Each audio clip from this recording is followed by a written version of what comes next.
সাবধান HSC exam 2024 পরীক্ষার্থী, সামনে আরও বিপদ আসতে চলেছে তোমাদের। আজকে ভিডিওটি পুরো দেখবেন, স্কিপ করে দেখবেন না। এই বিষয়টি জানা খুবই গুরুত্বপূর্ণ আপনাদের।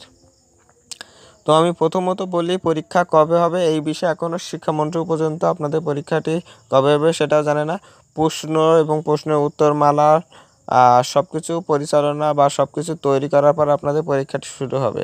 পরীক্ষা শুরু হওয়ার পরে আপনাদের পরীক্ষা যদি অনুষ্ঠিত হয়েও যায়, তখন আপনাদের যে দুর্ভাগার ভিতরে পড়তে হবে সেটা জানা খুবই গুরুত্বপূর্ণ।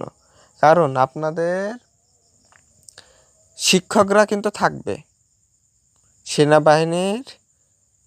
সেনাবাহিনীর একজন নিযুক্তই কিন্তু শিক্ষামন্ত্রী। তাহলে বুঝতে হবে আপনাদের কতটা বিপজ্জনকভাবে পরীক্ষা হতে যাচ্ছে।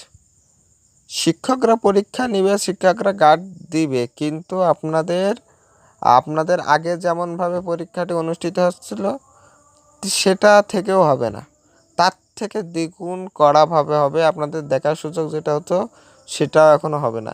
আর একটা বিপদের ভিতরেও একটা সুসংবাদ, যাদের 5, 6, 7, 8, 9 এমসিকিউ হয়েছিল, তো এমসিকিউ সকল কিছু পুড়ে যাওয়ার কারণে এমসিকিউটাও পুড়ে গিয়েছিল।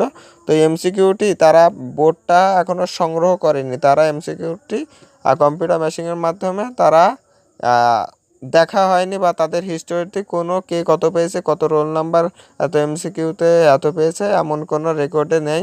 তো আপনাদের পরীক্ষাতে হয়তো বা নাও হতে পারে। পরীক্ষা আবার একটা বিষয়ে সতর্ক হও, দেখা গেল আপনাদের পরীক্ষা আবার নতুনভাবে অনুষ্ঠিত হবে। এটা ছাড়া কোনো ওয়ে নেই।